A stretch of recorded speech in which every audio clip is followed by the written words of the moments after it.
All right, what up, y'all? This is Scottie D from Faygoluvers.net. I've got on the phone with me Otis, Young Wicked of the KillJoy Club /AMB/solo artist. What up, Young Wicked? What up, Scottie D? Faygoluvers heaven in the motherfucking house. Yeah. Thanks for having me. Absolutely, man. Geek to be here. Hell yeah, that's what's up. I think our last interview was with you and Bonez in like 2010, man. So it's been a minute. Yeah, man, we've been at this for quite a while now in this Juggalo scene. You know what I mean? You've been there the whole time. Absolutely. So hey, man, I got a bunch of questions that I came up with, and that even more that were submitted. So let's get started. All right, cool. I'm ready. All right, cool. So we know that Violent J gave you the name Young Wicked. Do you think that it's more of a fitting name for you, and will you continue to use it for like your solo projects as well as A&B, or are you going to stick with Otis or use them interchangeably?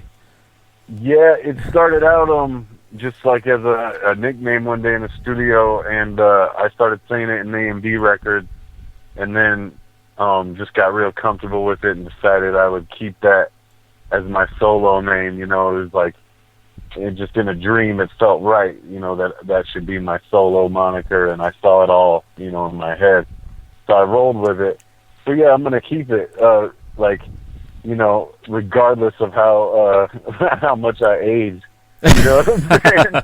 I'm going to be Young Wicked forever. Hell yeah. Just because out of the crew that I came up with, you know, and the crew that I've been kicking it with, the Psychopathic forever, I was always the youngest, and it's just something that I like, that I think sounds pretty fresh, and it's a good way to describe what I do. You know what I'm saying? I do that Young Wicked shit. And was that like a spur of the moment name that Jay came up with, or was it something he stewed on for a while? I'm pretty sure he just said it one day. Oh, you know okay. what I mean? Yeah. And I loved it. You know, that guy. You know, he's, you know, since I've been working with them, he's him and Two Dope are like, you know, heroes and big brothers to me. They always have been. You know, so I really hang on their fucking every word, so to speak. You know what I'm saying? If there's anybody you want to listen to, it's the people that you you know, idolize and like base your career and shit. You know, like they're, you know, some people want to be fucking wrestlers, so they fucking look up to Hulk Hogan or Ric Flair. You dig what I'm saying? Yeah, absolutely. So it's so when he said it, I caught it and I kept that shit. I was like, yeah, I'm keeping that shit. You know what I'm saying? Yeah, that's what's up. So you've really started to shine, or with your chopper style. What made you want to like pursue that style, and how do you continue to better yourself as an artist? Well, it's kind of the thing nowadays, but so it's like, you know, not to be trendy or just following trends, but it's just another way to prove myself that, you know, okay, so everybody loves this rapper or that rapper. Well, I could do what they do just as well. You know what I'm saying? Mm-hmm. So that's sort of my motive for chopping nowadays, is to just make sure that people know that that I'm putting my bid down. You know what I'm saying? No doubt. But we've been doing it forever. Like way back in the day, people used to give us the old Bone Thugs and Harmony treatment, and they would say that we sounded like Bone. And that was when we would rap a little bit fast and do our singing type shit or whatever. And then choppers became like way more popular, and it wasn't just Bone who was doing it anymore. And people didn't really associate us with that anymore. So I saw it, and I saw it like fitting to just step in and fucking take that and make it my bitch. You know what I mean? And I feel like I could chop with the best of them. I feel like to chop with people like Tech or somebody like that, I would definitely have to step up a few notches. You know what I mean? I'm not by any means cocky, but I'm definitely confident in my chop game. Yeah, you've stepped up your game for sure, man.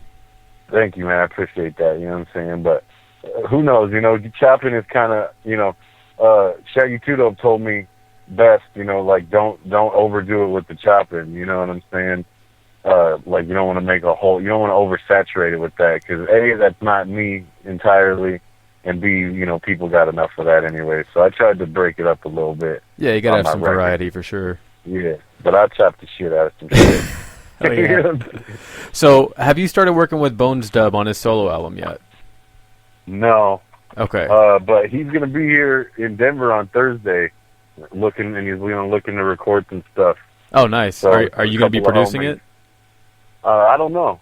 Okay. If he wants me to, Okay. I got mad beats, but I don't know what his plan is. He always be hitting me like left field with his plan, and next thing you know, he's in Denver kicking it. You know, so he got him and a couple homies hooked up with a flight, and he's coming out to record some shit of his own.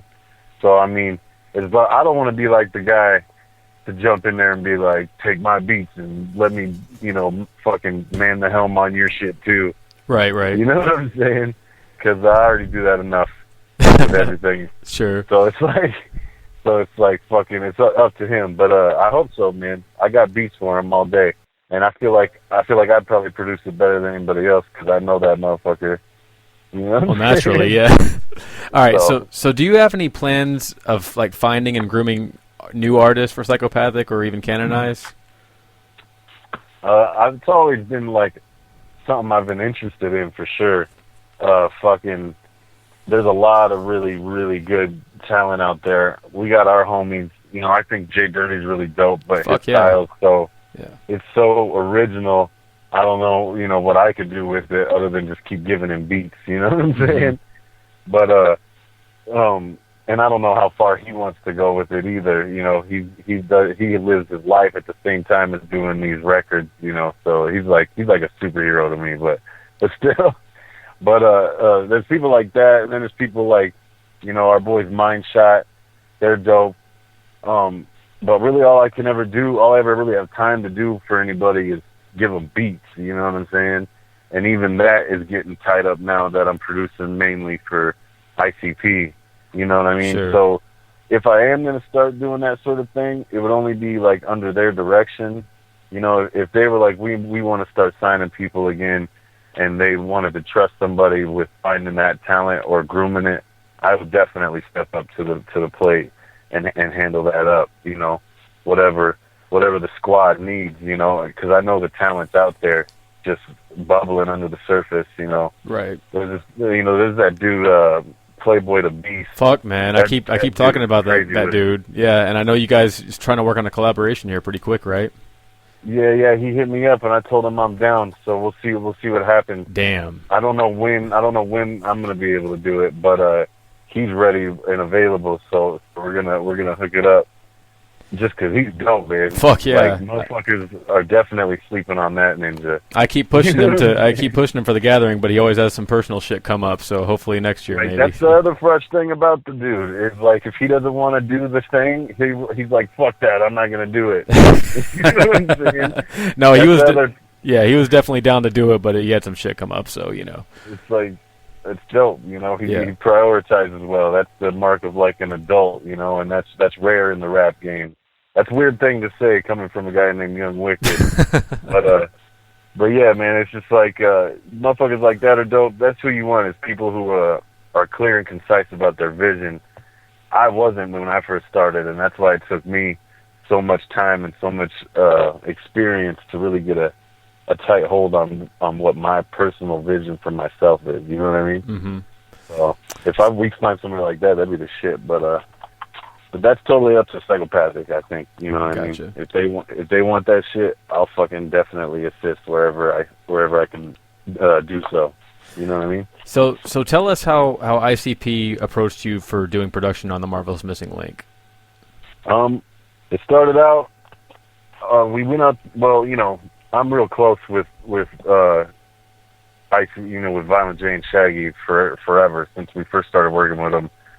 Off and on the label, whatever. We've just been real close. We always talk. You know what I'm saying? So we hooked up with that tour and decided to do Garcia Brothers. I'm trying to remember it in my head right now. I just got done smoking some of that Colorado, so I'm trying to piece that shit together. But no, Garcia Brothers is really what kind of opened the door. They knew that I could produce and engineer an entire record by myself because they saw me do it with Garcia Brothers in like 32 days or something. We did that whole record. Shit, wow. And just me and Bonez in the studio, you know what I'm saying? So they liked that, and they needed an extra guy. I think Joe Strange was out. He like took off or whatever, didn't work there anymore, whatever. And I'm just like trying to say that the most PC way. Like, I don't know what happened with that dude. Sure. But he didn't work there anymore, so they needed another engineer. And my boy Kuma, my brother for life, put my name in the hat. And I originally went out there to work on ABK's album Shapeshifter, which is coming out soon. And I did that. I engineered a whole bunch of tracks on that, and I produced like 7 of them. I think he only ended up using 5 of the songs that we did together. But that's what was the start, and I think that was like a trial run to see if I could do it. And then from there, Violent J asked me to come in the studio with him one day. You know what I mean? It was just as simple as that. It went from one day being in there with Killa to Violent J coming in and being like, hey, do a session with me the next day. And we went in and we did a song called The Monster, which everybody will hear on the Outtakes record. Okay. And that's the first song I produced for ICP, and it's fucking terrifying. Nice. It's like, it scares me, dog. I don't know how other people feel about it, but I was there when they made it, and there's just certain moments during the song where it's like really fucking scary shit. So is this the same monster they talked about in the book? No, totally different. Totally different. Okay. It's a fresh ass story though. Yeah, absolutely. But no, it's just fucking crazy. I won't give any of it away. I'll just let people keep it because that shit's about to come out. Right.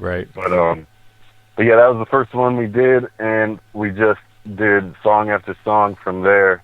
And during that time, KillJoy Club, that came about. You know, we had already began working on ICP before KillJoy Club happened, and they needed a 6th man for the KillJoy Club, and that was me. Thank God. Yeah. So that just kind of came about organically. You just, like, hey, right we got place, this. right time. You know, I mean, they trusted my skills, and Violent J's got my back. You know, Tudo's got my back, so they were there for me. They wanted to hook me up, but at the same time, the space was open. You know what I'm saying? Mm-hmm. That was lucky, and they fucking knew that I could school it, or at least they believed enough in me to give me that opportunity. And fucking thank God, I rose to the occasion. No doubt, yeah. Yeah, a lot of good weed helped that happen. I was definitely going to ask you more about KillJoy later on, but you didn't have too many collabs on the new Slaughter album. You had ABK, Bonez Dubb, and Jelly Roll, right? Yeah. Who would be your top, I don't know, 3 or 5 dream collabs, and are any of them in the works right now?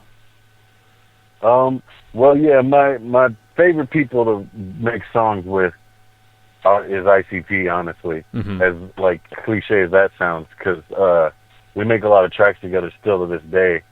You know, like I'll be in the studio making them songs on Missing Link with them. So doing that is like my favorite thing to do. But because of timing and because of my timing, honestly, we weren't able to do a track together for my album, which is like my biggest regret for the Slaughter album, is not having them actually rapping on it. Yeah, I was pretty surprised by that. Yeah. But so that's in the works. You know, obviously, it's always going down with me and them. But so that's number 1 priority for me, which is just weird to say, but that's still what I get the most geeked about. But beyond that, there's. Are we talking like dream collabs or like things that might be in the realm of possibility? Both. I know you've talked about Rittz for a long time, and you gave a shout out to Hopsin, and I think you've mentioned Snow before. So, all 3 of them would be dope. Yeah. Fucking. So those ones seem like they might be in the realm of possibility. Right. You know what I'm saying? Because I'm in the underground. Those cats are kind of at the top of the underground. You know, Rittz and Hopsin are really doing it. Mm-hmm. So Snow's really doing it. They're all super dope. So I would love to collab with any of them. Tech Nine is a big one. Sure. I would super love to do a song with Tech Nine because I feel like I could hang with him. You know, the same way he felt about Eminem and how he just kept striving for that Eminem feature. it's like I feel like one day I could get my Tech 9 feature on and probably, you know, box with the God. You know what I'm saying? Yeah. That's rapper talk. You feel me? Mm-hmm. That's East Coast rapper talk for possibly being able to hang with him. But I feel like I can. You know what I'm saying? So shout out to Tech. That's not at all shade at all. I feel like musically we make something beautiful together. You know what I'm saying?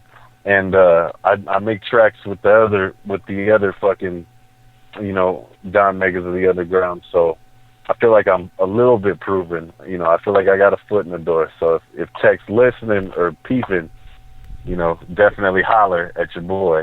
Tech 9 would definitely, because I feel like the underground would explode off that. You know what I mean? No doubt. They'd be like, you know, there'd be no doubt in Young Wicked after that. You know what I'm saying? Is there another Young Wicked mixtape in the works? Yeah. Okay. Yeah, everyone thought the Young Wicked mixtape was gonna come out. Oh shit. Before Slaughter, right? Let me jump back. I have to say this just for my own personal feelings. Dream collaboration, Eddie Vedder. Oh hell yeah! Dream collaboration. You and Jay both, right? Yeah. Back on the topic. All right. Fuck. What was that question again? Young Wicked mixtape. Yeah, the mixtape. I told everybody that it was gonna come before the record, but I just didn't get finished. I decided to, you know, put all my drive and focus towards writing the best full album. And I was also bouncing back and forth between whether or not I should make it over stolen beats or original beats, because everyone wants hard copies of Young Wicked Volume 1, the mixtape Volume 1, and I can't press that shit because it's stolen beats, you know what I'm saying?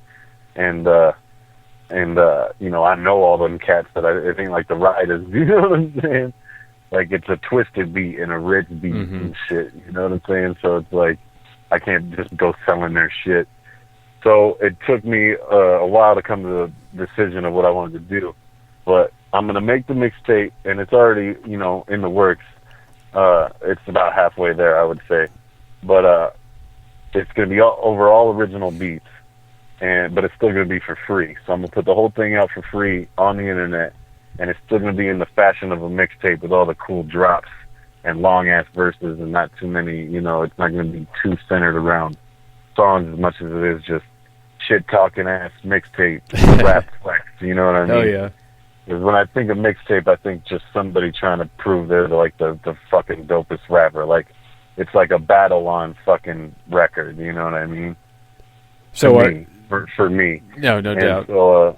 So that's what I'm going to do. But it's going to be original beats, so that not only does it come out for free on YouTube and DatPiff and all that, but you could also go to youngwicked.com and buy that bitch if you want to own that motherfucker in a hard copy. Hell yeah. You know what I'm saying? Do you have any kind of timeline? Timeline for that? Fucking, no timeline. Okay. I don't want to commit myself to nothing, for sure. You know what I mean? In regards to that. But it's going to be a lot sooner than later, that's for sure. Okay. And I'm going to do a Halloween single also.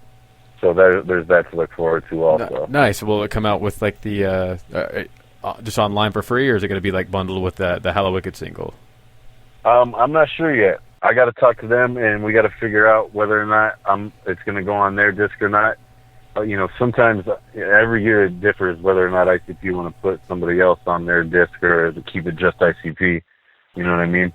So if the fucking carnival calls, so shall it be. So do you know anything about the Hallow Wicked single? Did you produce it or anything? No. Okay. I have not heard it or given them a beat for it. Okay. But that's not to say that it's not fucking in the realm possibility. Yeah, I didn't know how quickly they put that all together. So. Yeah, it's only September. Right. I haven't heard, you know, if it's done or not. I've been out in Colorado since the gathering with my family. 'Cause before that, I was just Detroit for months. You know what I'm saying? So yeah, I don't know what's going on. But I'm going back in a couple weeks, and I'll find out the fucking scoop. Hell yeah. Yeah. All right, so let's talk about Slaughter. For that album, were you given any kind of direction for it, or were you given like complete creative freedom? No, it was complete freedom. They really trust me with that music, man. And that's my you know, a lot of people don't trust me with like a car, like driving their car to the store. but people know that I can make some good music now, and that I know my way around the studio. So they let me do my thing. Honestly, it was a little too lonely at some points, you know, because what it was is I was you know, living at Violent J's crib in the woods, and there's a studio out there, state-of-the-art fucking studio. We made a lot of the KillJoy Club records there too, and fucking, it was just me, you know. Chop had came back to Denver, so he wasn't in Detroit. A lot of times I'm out there with Chop, you know what I'm saying? But it was just solo, you know. I didn't have my family out there, nothing. And during the day, I would work with ICP on their shit at the office, at the Lotus Pod. So it was like, sweet, there's people. But then at night, it'd be complete solitude. And then when we finished Missing Link, when we rapped on it or whatever, it was like I went super solitude.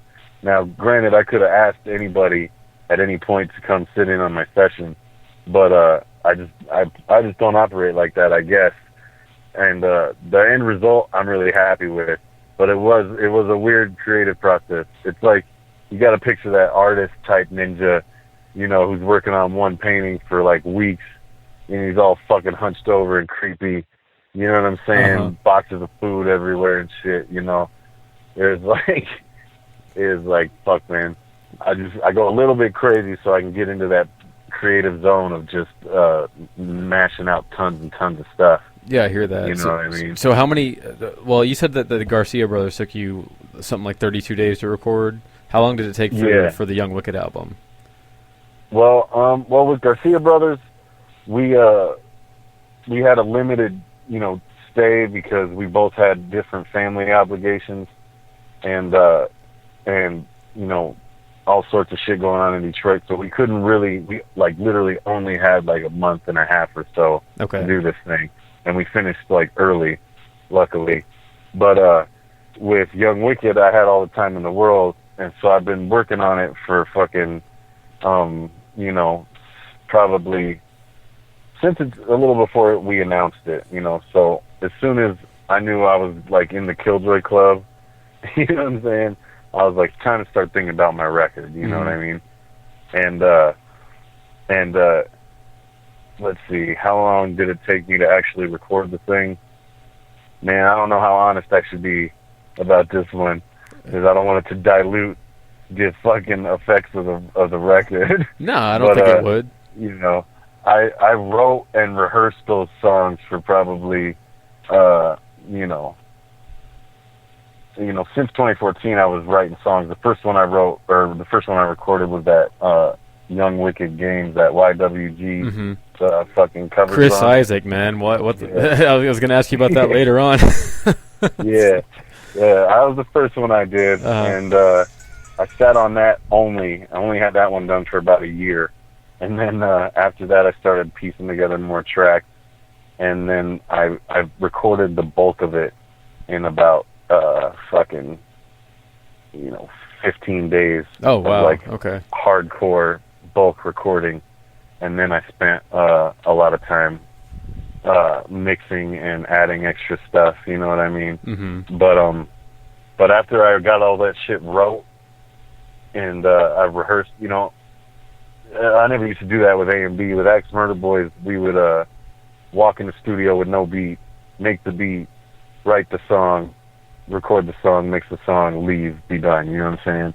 Yeah, that sounds kind of similar to what they described with Lotus and KillJoy Club, right? Because you guys kind of work together and then put it down right then and there. Yeah, totally. With this shit, I wrote and rehearsed the shit for a long time beforehand. You know what I mean? You know, it was usually one song at a time, but like that Scathing song, I wrote that song while I was watching Jurassic Park on the bootleg, you know what I'm saying?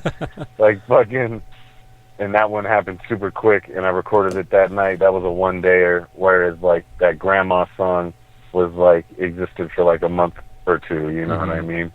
So it was just like, you know, completely spontaneous, but completely natural. Whatever the song called for is what I did. You know what I mean? Well, before you started Slaughter, did you already know that you were going to produce the entire thing from scratch, or were you thinking of using beats from other producers?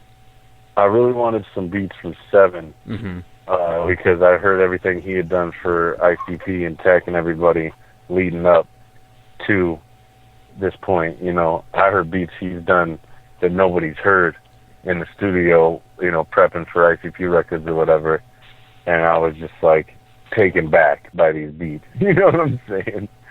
Like, that guy is crazy. He's incredible. You know what I'm saying? And then, so I really wanted some Seven beats, and then Kuma is also a wizard. You know what I'm saying? People don't really realize how much music and good times we owe to Kuma. You know what I'm saying? How much he's created for us in this Juggalo thing, you know? Yeah, Kuma's my boy, man. He's a good dude. And and he did a beat with Seven that he said I could have, and I recorded a chorus to it. That chorus was whack, though. So, so we'll probably have to redo that. But yeah, man, that's who I really would want to work with if I trusted any producers at all. It would be probably first and foremost Kuma, and then Seven. Okay. You know what I mean? Yeah.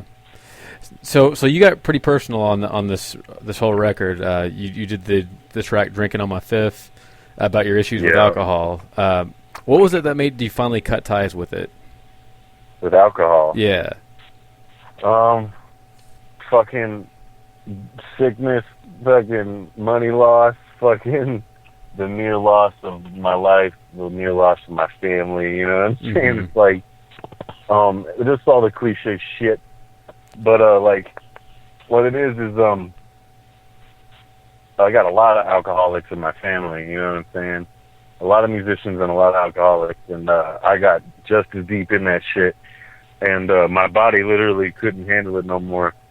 So, you know, I was going to the hospital all the time. We didn't have a record deal at the time. Shit was all fucked up. You know what I'm saying? And I got an ultimatum from my pops, who I was living with. He was like, get into rehab or fucking find somewhere else to live, you know? And my pops is like the nicest guy in the world. So to hear him like put his foot down was real eye-opening, you know what I mean? So I went to rehab, and it was great. You know, I did the work, I got sober, and I fucking gained mad weight. They feed you like 3 times a day, bomb-ass meals. It's a place called Harmony. I don't know if I'm fucking up. No, I've heard of it. Anonymity or whatever. Anonymity. But that place is the shit, so I want them to have their props, you know. If nothing else, for the food and the scenery.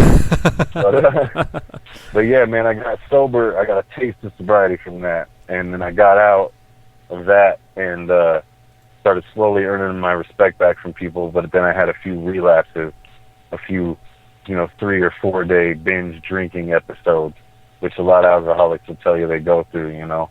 And the last one was in St. Louis on an A&B tour. It was June 19th, 2014. Oh, wow. And, yeah, that was the very last day. I mean, I woke up that day hungover. So that was the last day that any alcohol was in my body. And well, damn, congrats, maybe, man. Maybe I went to sleep. That's like a year and a half, over a year, man, so congrats on that. Yeah, thank you, brother. I appreciate that. I'm super proud of it. Now I feel like I deserve my fucking gold coin that I got from fucking rehab because I fucking made it. And it really is, it's just alcohol. You gotta steer clear of alcohol, like me personally. I fucking smoke pot all day, you know. It helps my stomach, it helps my anxiety. So I'm by no means angel of sobriety, but I found out what my demon was, and I cut that shit out completely. And I know I'll never go back. You know what I'm saying? Because that last one was so ruthless. It's such a ruthless. Like $800 later, I'm sick, You know what I'm saying? For like fucking 8 days afterwards in the hospital and shit. You know, them real alcoholics out there will tell you, dog, it fucking destroys your insides. It's fucking ridiculous. Yeah, I don't want to go through anything like that. So, but props to you, man, for that, for real. Right, I Motley Crued it out, and I'm good now. You know what I'm saying? I still got a wild side, but I feel like I'm focused now. I'm like honed in, like, you know what I mean?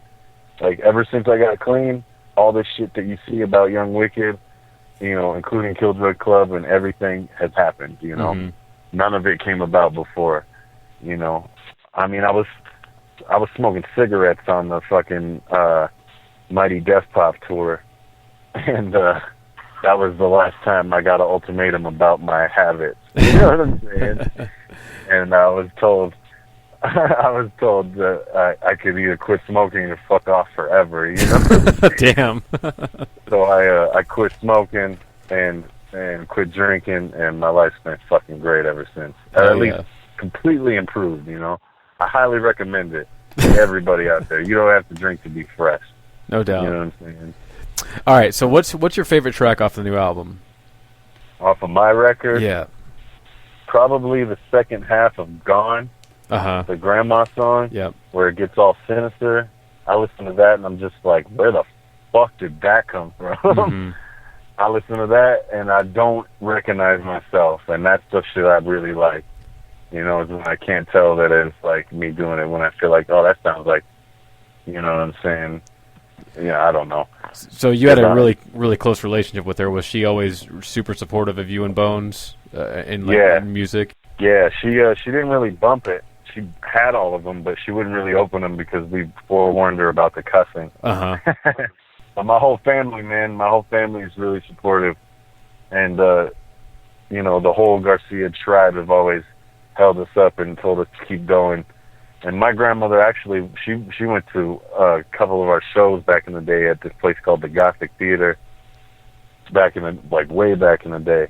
And so yeah, she had a lot of love for us. And I always wanted to make a track for her. I was just too late with it. You know what I'm saying? Yeah. But I feel like it was appropriate, and I got that shit off my chest. And that second half taps into something completely extra, like this whole worldly element about death and who we are as humanity, and like whether or not we even have souls, and all this turmoil I was going through thinking about her death, you know? Yeah. Thinking about like her being dead fucked me up that much. So that's why I love that second half so much. I'd probably give it to that. Oh yeah. But I love a lot of it, you know. That's just off the top of my head, really. Do you have a favorite A&B track to date? Nah, I'm playing. I'm just fucking with you. That's just to fuck with Bones. No, my favorite A&B track would probably be that reggae song we did. Oh the yeah, last A&B record. Right. No, I think it's called Nobody Get Hurt. That was like such a different song for us, and so much fun making it. You know, we were just laughing the whole time. You know what I'm saying? Because it was so dumb. We were just like, what is this shit we're making? Yeah, such a departure. departure. Is it reggae? Is it juggalos? Like, what the fuck is going on? And that felt cool. And then Big Hoodoo came in and did all that extra fucking Caribbean shit on there. He was like, in the background, he's like, Pondy Flame! And just screaming all this dope shit. You know, he knew he put the fucking cherry on top of that shit. So that's my favorite, probably. Oh yeah. To date. Or whatever. All right, so there's a sample for the track "All Night" that I was curious about. Was that? It sounds stupid if it's not, but was that from Doogie Howser? Oh shit! I don't know. That's fresh. No, that's so fresh. People picking apart the samples because you know, I never know what people are gonna figure out or not. But I don't know about that one. That vocal sample, I just found. No, it wasn't even a vocal sample. It's the main beat, that beeping noise. Yeah, I can't remember. No, that's just a keyboard or something. Yeah, it's like a loop of some other track slowed way down. Okay.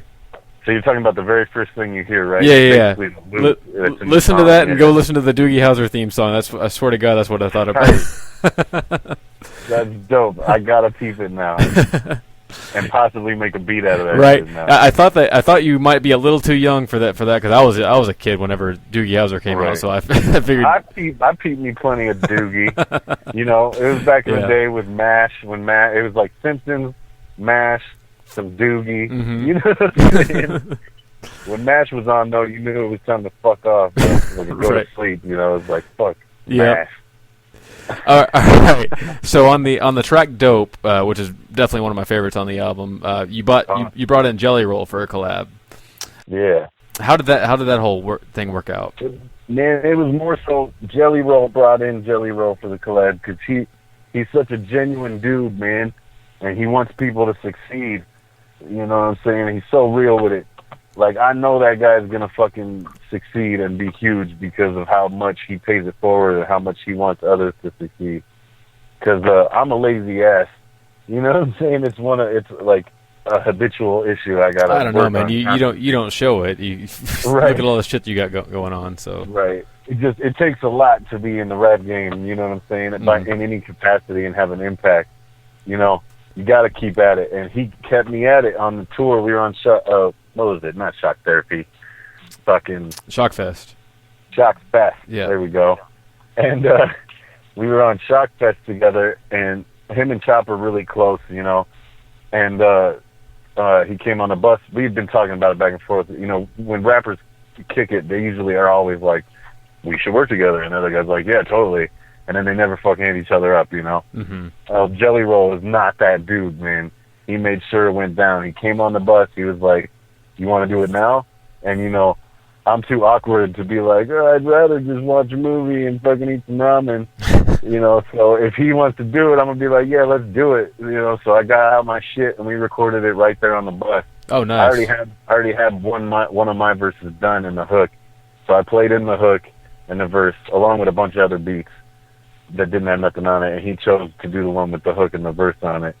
And he fucking wrote that shit right there on the spot with a quickness, too.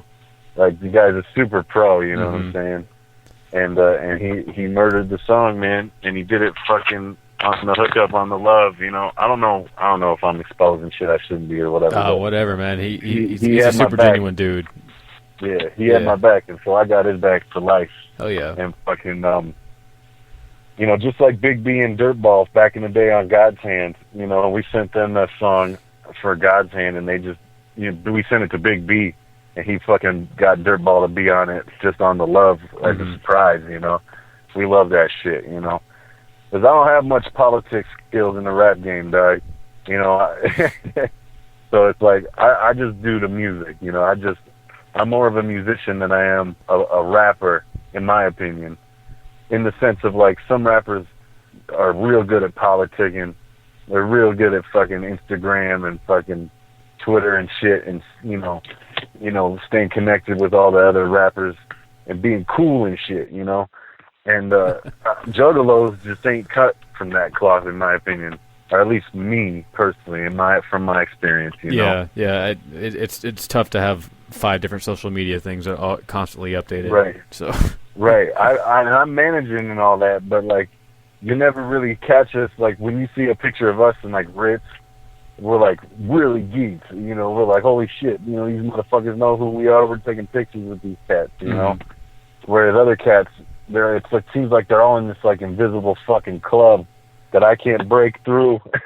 You know what I mean? But that's what I'm doing with this slaughter. It's like, give me my propers.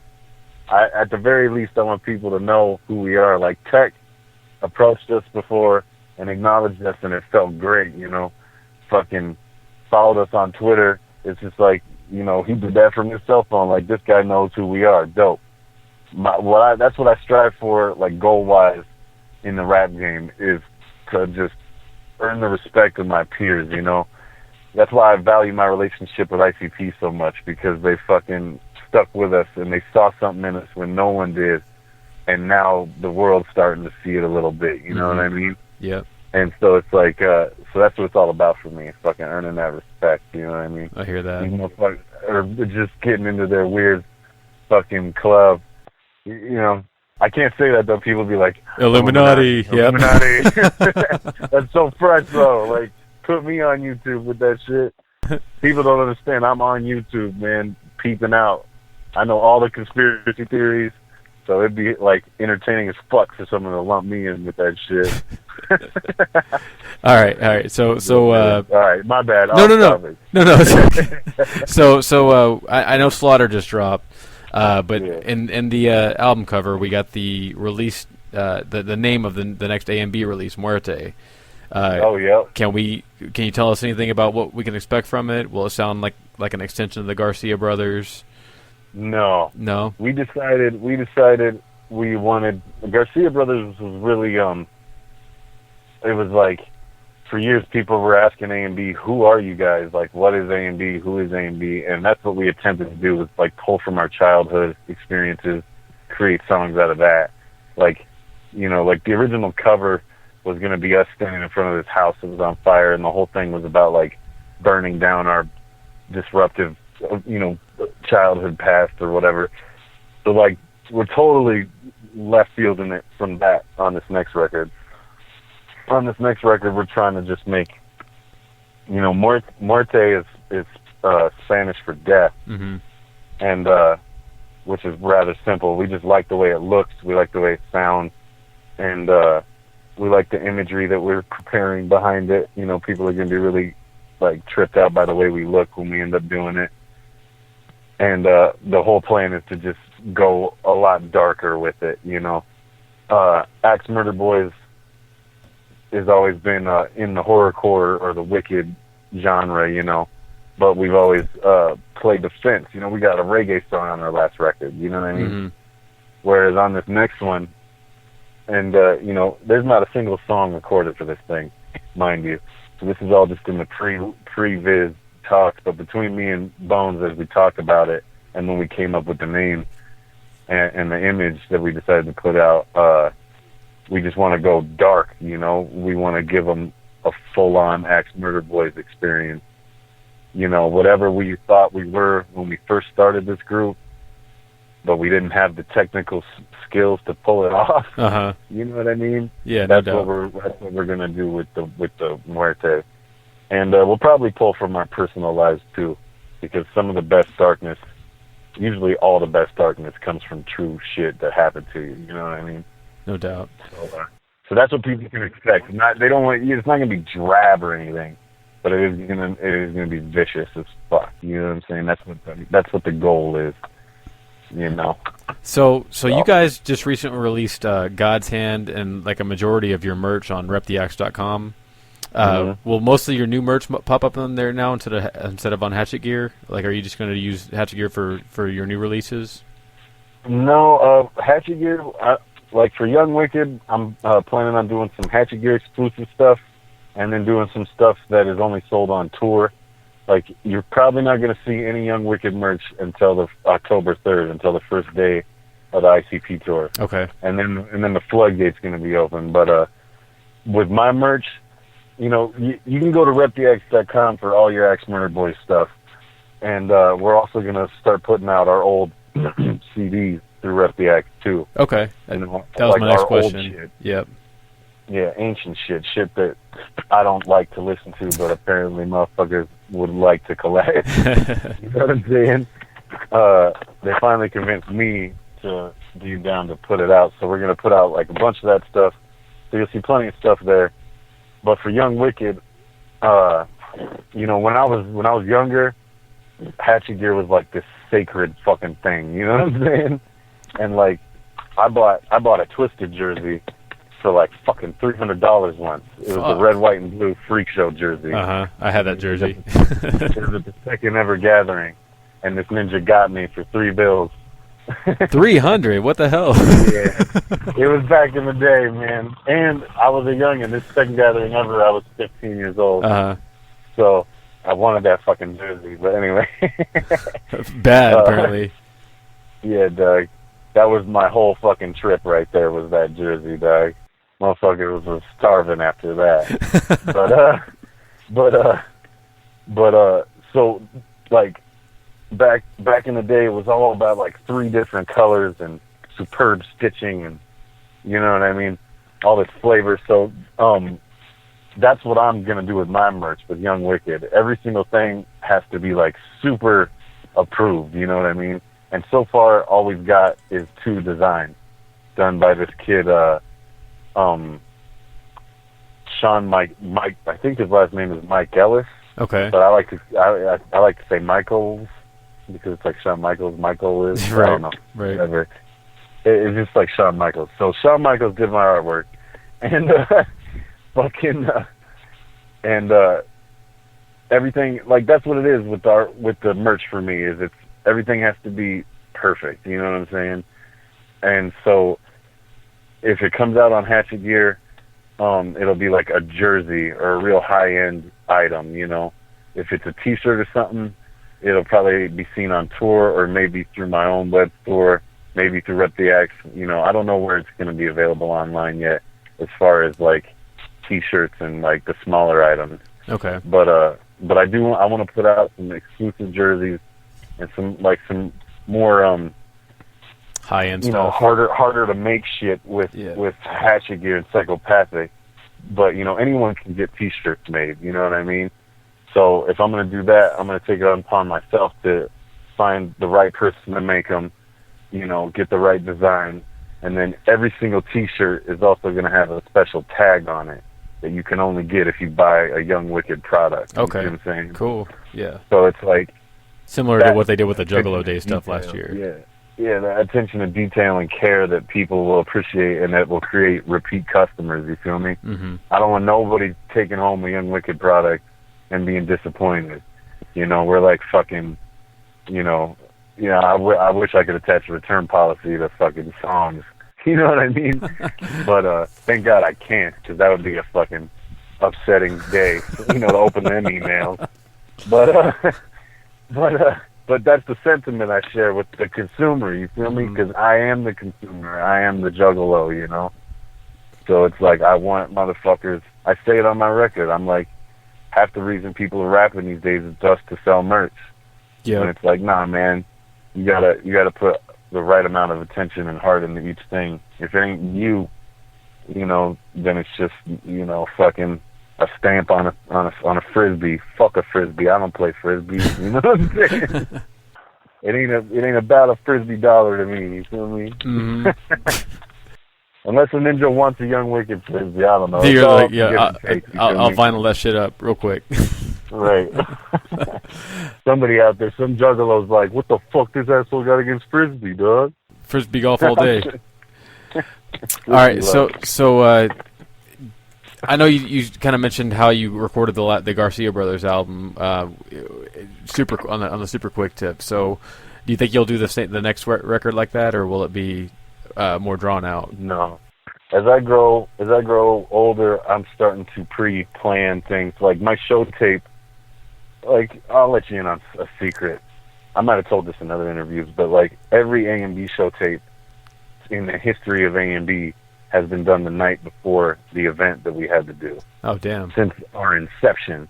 It started that way by accident, and it stuck for some reason. And it's like, what the fuck kind of tradition is that? You know what I mean? It kept us on our toes, and we got good, But it's like, a whole tour we'd have one show tape. So that first day was nerve-wracking as fuck, but then we would learn the tape and get used to it, you feel me? Mm-hmm. But like this last year's gathering, I got that show tape done a week in advance. I even got it sent off to Bonez ahead of time, and he heard it in advance. That was the first time in our whole career that's ever happened, So with the next record, and as I grow older, everything becomes more calculated and pre-planned because in your youth, you feel like you know everything right away. You feel like this is the right answer. Everything's more kind of on the fly, you know what I mean? And, as you get older, you refine your craft, I guess. You know what I'm saying? And that's what I'm doing. That's the fucking route I'm taking. You know what I mean? Do you have any feelers out for collabs on this next album? For A&B? Yeah. Like who we could possibly get? Yeah. Have you reached out to anybody? For Rittz. We're hoping. We haven't reached out to nobody. Okay. but we're gonna reach out to Rittz. And Kasky has always said he was down. We think that would be fresh. Oh, hell yeah. You know what I'm saying? There's a million people I want to collab with in life, you know what I'm saying? But I don't know if it'll ever happen. But, you know, Bonez Dubb somehow is like a huge fucking T-Pain fan. I mean, we both are. T-Pain is super skilled, you know. We look past the mainstream thing and look into like what he does technically, and we're really impressed by it, you know what I'm saying? So, like, you know, in Dreamland, there's a million motherfuckers, but in the real world, we want to try to get people that we think would complement our style and appease our fucking fan base. So people like Rittz, no doubt. You know, Twisted would be fresh. Fucking, you know, we always are going to keep working with ICP. You know, anytime we can do a song with ICP is like a fucking privilege for us, you know. Being Young Ninjas, you know, dog. Oh, I know. Because you've been there with us the whole fucking time. Yeah. You know what I'm saying? Since back when we were all waiting in them 12-hour lines. You know what I'm saying? Well, some people had to do that again this year, so. Right. And I appreciate them ninjas. Yeah, no doubt.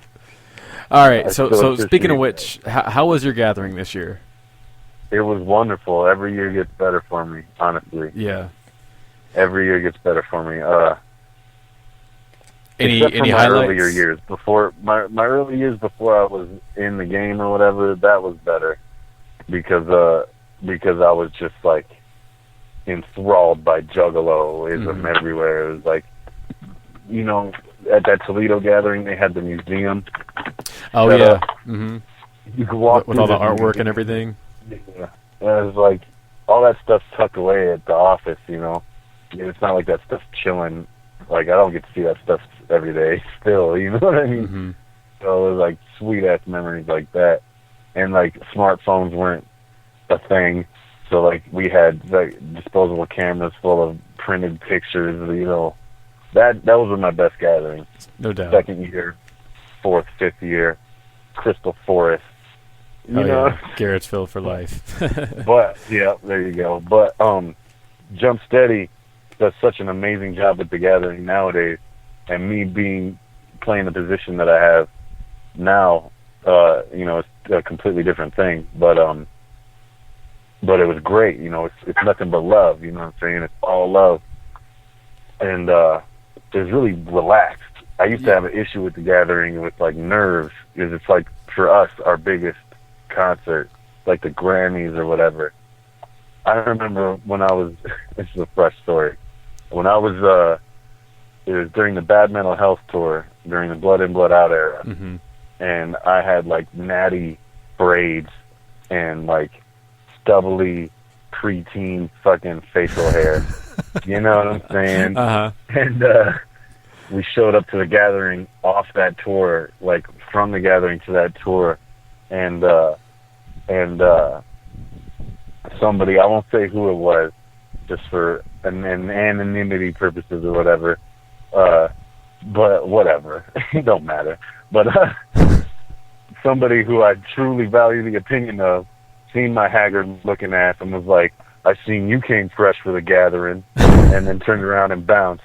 And that was all we said to each other the whole 4 days or whatever. And I vowed that year to never come back looking stale or feeling stale.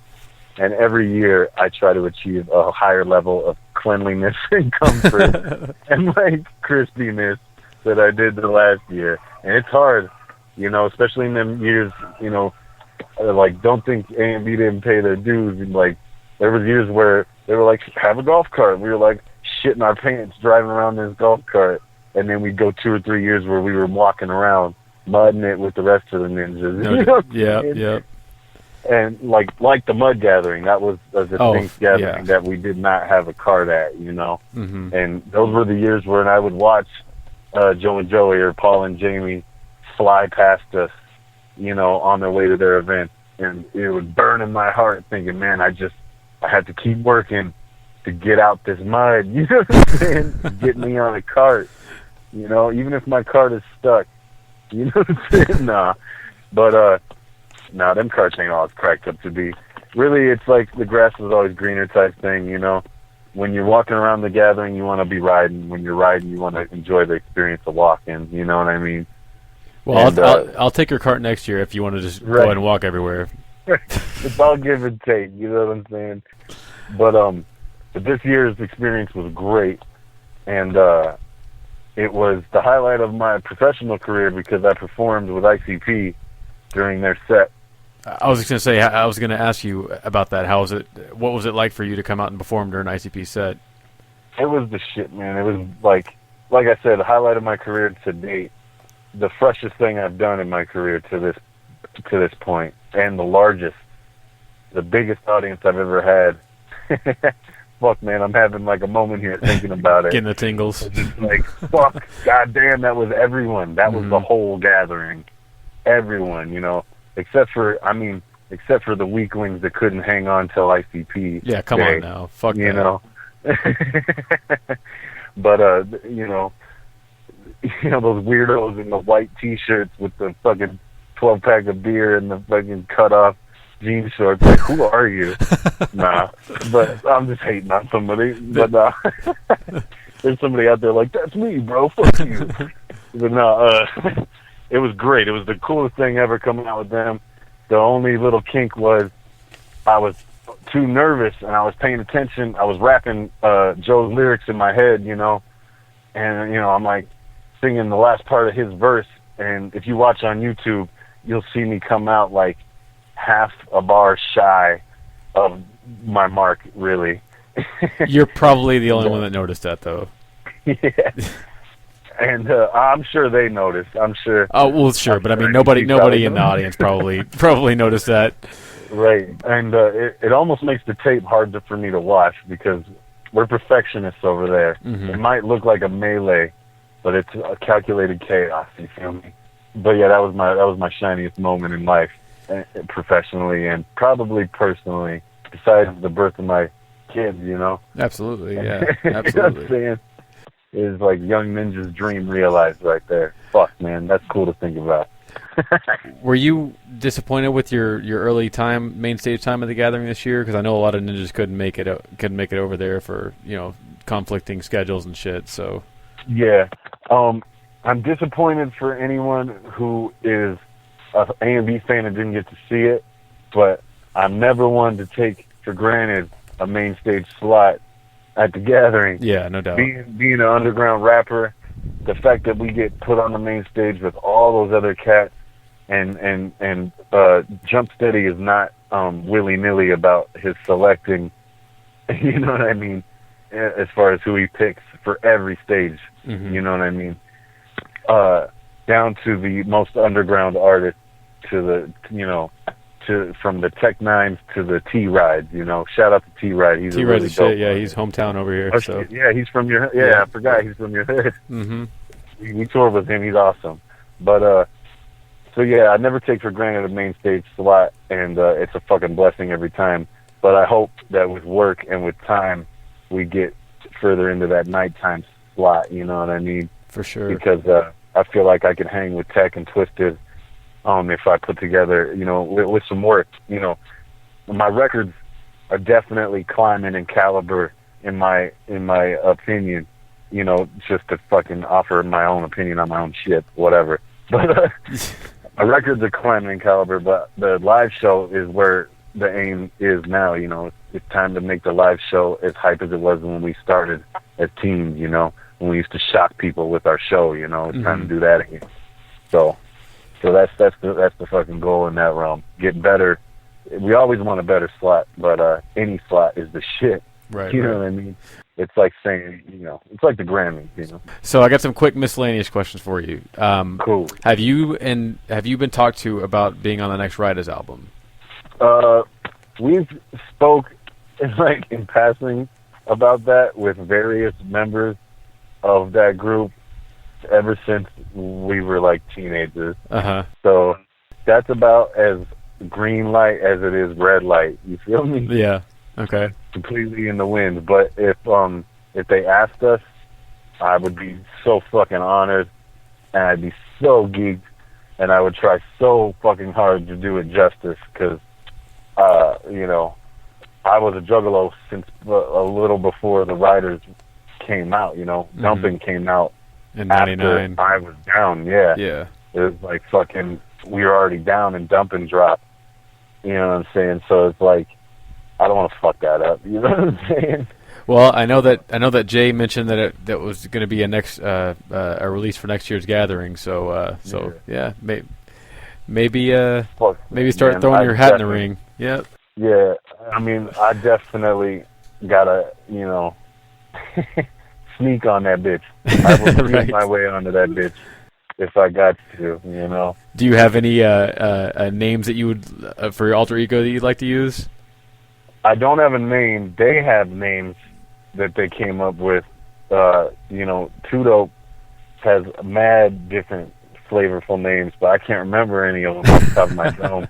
Because last time we talked about it was like Bang Kaboom Tour. Okay. You know. Damn. But but I do remember a sweet ass idea we had where it was the homie in the wheelchair. Yeah. You know, there's always that homie from the hood in the wheelchair with rags all over his wheelchair and shit. And, you know, Bonez would, like, push me out on stage. You know what I'm saying? He would push me out. He'd be like my wheelie around ninja. You know, we'd be rapping together. You know what I'm saying? Like, our verses would be split. So, like, I would drop my mic, and he'd be rapping above my head. Like, I don't know, that shit. But we never knew how serious it was. But if a Rydas album needs to be made, I'll be there to serve as far as beats go, hooks, fucking... I mean, they probably steal the beats, obviously, I guess, so whatever there. But if they fucking got a slot, you know, I'll jump in there. Because what gang doesn't need more members? You feel me? Absolutely, yeah. They've been riding with the 6 or 7 crew members for a while now. So time to add on. Straight up. All right, so you've been doing the music thing full time for I guess well over a decade now, right? Oh yeah. So have you had to ever work a regular 9 to 5? Yes. So what was your shittiest job? Well, oh man, people are gonna be like, this buster ass motherfucker. But I've only had to work a couple jobs. I did the Taste of Philly, which was selling Philly cheesesteaks, and I was terrible at it. It's such a fast-paced thing, and I'm just like, you know, I couldn't wrap a fucking sandwich to save my life. You know what I'm saying? So that sucked, and I held that job for 2 months because my boy Curtis was the manager. And then finally he was like, I can't fucking let you work here anymore. So that was that. And then the worst job I probably ever had, 16, and I was a telemarketer. That shit lasted for like a week. Oh, shit.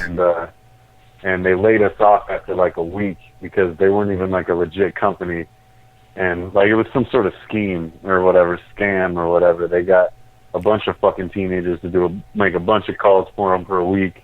They sold a certain X amount of things, and then they didn't pay nobody shit and took off. You know what I'm saying? So that sucked.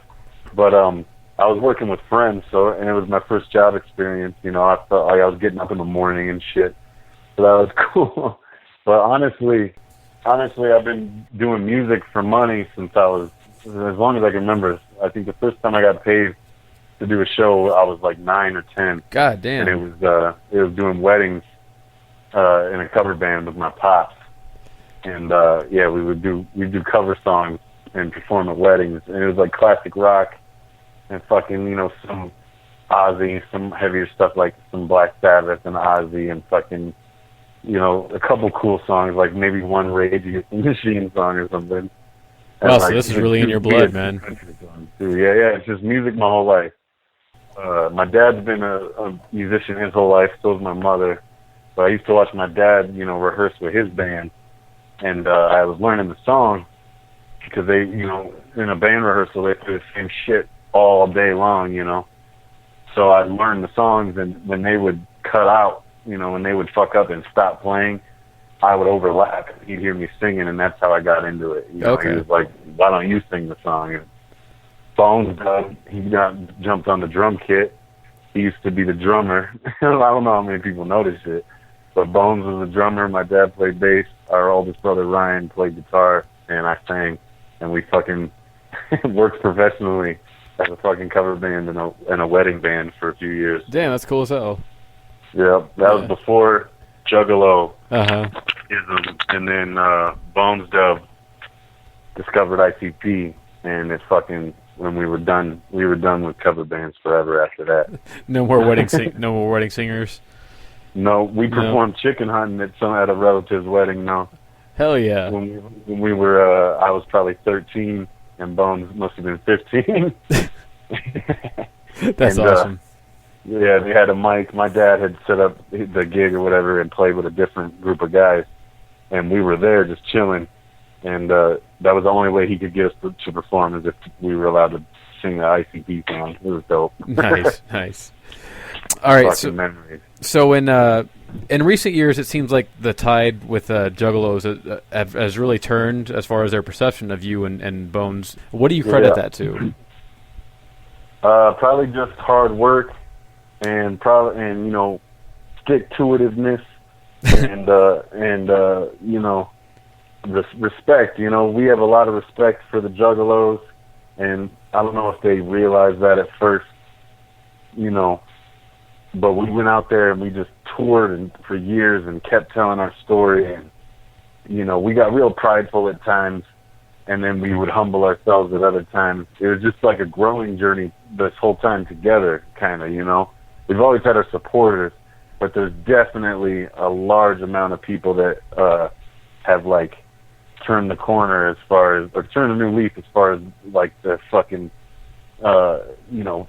pure disdain for us, to where it's like now they can sit through an A&B set, or at least they'll see us riding around the golf cart or whatever, and they're like, yeah, there goes those guys, see them every year, OG type shit, you know what I'm saying? Like, we've been around forever, so we're just part of this family. There's no fucking way around it, and luckily, we're not a hated part of this family, because we're not out making the family look like assholes. We're not getting drunk at the family parties anymore and fucking up and all that shit. In metaphor world, you know what I'm saying? Yeah. It's like our music has increased, our professionalism has increased. I've calmed my shit a lot. As far as when I was younger, I was like quick to snap on somebody and quick to go for the bottle, and I matured, so I think that has a lot to do with it. The music got better because we got better as people, and naturally other people responded positively to that. Kevin Gill will tell you it's all about all that day. positivity. Yeah, straight up. Yep. So that's what it is. We just attributed all the positivity, man. That's what it is. It's staying at it, So I got a Canonize question for you. Cool. When will the long-anticipated Kamikaze album be dropping? Oh, shit. I don't know. I don't even know if people really knew about that. I know we kind of talked about it, but I don't know how widespread that goes. I don't even know who's in the group. I've got it says you, Bones, Mindshot, Prey, and Decay. Yeah. That's pretty much what was settled on last. But DK and Bones have all sorts of new plans. I don't know what Prey's doing, but he's got his own plans. You know what I'm saying? So I know that if I was like, let's do this, and tried to like center everybody that we could do it, but right now I gotta fucking get out there and tour this slaughter. So we'll see what's up afterwards. But yeah, I have no definite on that one. Are you gonna be doing a solo tour for Slaughter? I want to, but it's not. It's all about elevation. I don't want to end up in the bars in front of the 30 kids just out of necessity to tour. That's not a good look for anybody involved. You know what I'm saying? That sort of intimacy is dope if you choose to do it on purpose. But when it's like habitual and like no way to escape playing the saloon for fucking 60 ninjas or whatever. Now, like, that sounds kind of fucking pompous or whatever, so don't get me wrong. Like, I value every single ass in the seat, but I just want it to be a bigger spectacle. Like, you can't see a shitty ICP show because it's fucking in this huge space with this big spectacle. You know how many people are going to be there, you know what I mean? And it's going to be raw because you know it's going to be big and dope. And that's what I want to do. And if my touring can't accommodate that, then I don't want to do it, because I don't want to go out there and give people a bar show. You know what I'm saying? They get enough fucking rappers, you know, they got enough shows where it's like, come out and watch fucking 8 different acts with no show, just walk back and forth rapping at you. You know what I mean? It's like I can't do that. I gotta step it up somehow. You know what I mean? Yeah. For what it's worth, I've seen you open for for ICP, and I've seen you doing your A and B solo tips. So and you put it down either way. So. Fuck yeah, thanks, brother. Absolutely, man. I'm real nervous about this next tour coming up, but it's first time doing a whole set by myself. But we'll see if I can step it up a notch. And we'll see if I can put my money where my mouth is with all that shit I just talked, that's what's up. All right, so we're just about to wrap up, but I want to ask you. So you fulfilled some of your biggest goals by working with ICP, dropping your first major solo. Where do you go from here? Like, what are your future goals? I want to be the fucking #1 independent rapper in the world. I'll put it out there like that. Big shoes to fill, man. Yeah, I got a lot of time to approach that goal. You know what I'm saying? So there's already people in that position. I feel like there's more than one, but there's also, numbers-wise, it's there's statistically a =1, and that's where I want to be one day. But that's a lofty goal or whatever. But what better goal to have? You gotta aim high. You know what I'm saying? When I was fucking 13, I didn't think that I would ever fucking even get to talk to ICP, let alone produce a Joker's card. You feel me? So, and I'm sure that when Tech 9 was a young cat, a lot of people will tell you that they knew it. They always knew it would happen in their heart, and it's like both for me. I know it, but I also know how daunting of a task it is. So it's just a matter of putting one foot in front of the other and going for it. You know what I'm saying? But that's the goal, man. #1 independent rapper in the world. That's the long goal. If you want short-term goal, it'd be to push Slaughter to as many people as I can and put together a successful solo tour. Right on. I got my humble goals too. But yeah, I want that #1 spot just as bad as the next cat. Hey, nothing wrong with that. Yeah, with all due respect. No doubt. I'm coming. All right, man. Well, so that's all the questions I've got for you. Before we wrap up, do you want to say anything to your fans and any haters that might be listening? Yeah, man. I want to say to the Psychopathic Street team a huge thank you to all those ninjas. They did a great fucking job, and they're still doing a great job pushing my shit. I fucking can't explain how much that is appreciated. And I want to say to everybody who purchased the album and bumped it, thank you so fucking much for giving me a shot. And I'm reading everybody's reviews. Anything, most everything people say, I catch wind of it, and it's so positive. It's just got me on fucking cloud 9. You know what I mean? So to the fans, to the juggalos, to everybody who's given me half a chance, I just want to say thank you and get ready for some more dope shit, because I'm definitely coming with some more dope shit. You know what I'm saying? And then fucking Scottie, Faygoluvers, you guys are the shit. You've been holding it down for us for years, and I can't thank you enough. You know what I'm saying? You got it, man. It's the fucking bomb. Got nothing but love for you guys. I gotta get me a new Faygoluvers t-shirt sometime. Maybe we could work out a trade. I'll hook it up on the next tour. For a Faygoluvers tee. Hey, I'll be out on the tour, and I'll be at Hallowicked, so we'll work something out. Oh, that's what's up. And if you ninjas don't know what it's really about, is Faygoluvers is what it's really about. #1 OG original gangsters right there. You know what I'm saying? Yeah. Much love to all the juggalos, but FLH, you know what I'm saying, is that OG. I still be getting on your shit every single day. Hell yeah. A fucking juggalo every day. I'm on that. When there ain't no news, I read the old news. You know what I'm saying? I'm on that bitch. Well, thanks for the love, man. Go post in the forums every once in a while.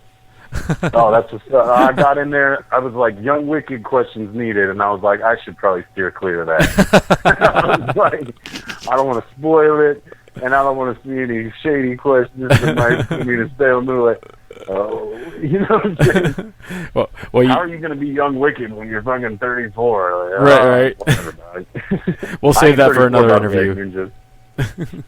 Hey, I'm 34. What the fuck, bro? Yeah, I'll let people. So is Bonez. I'll let people speculate how old I am, but it's not 30 yet. Well, you said you were 15 at the second gathering, so you do the math. Fuck, I can't even do math, so I hope I got that right. 15 or 16. Yeah. All right, man. We'll wrap it up here. So, Young Wicked, aka Otis. We appreciate the time, and for Faygoluvers, this is Scottie D with Young Wicked, and we're out. Whoop, whoop. Much love, ninjas.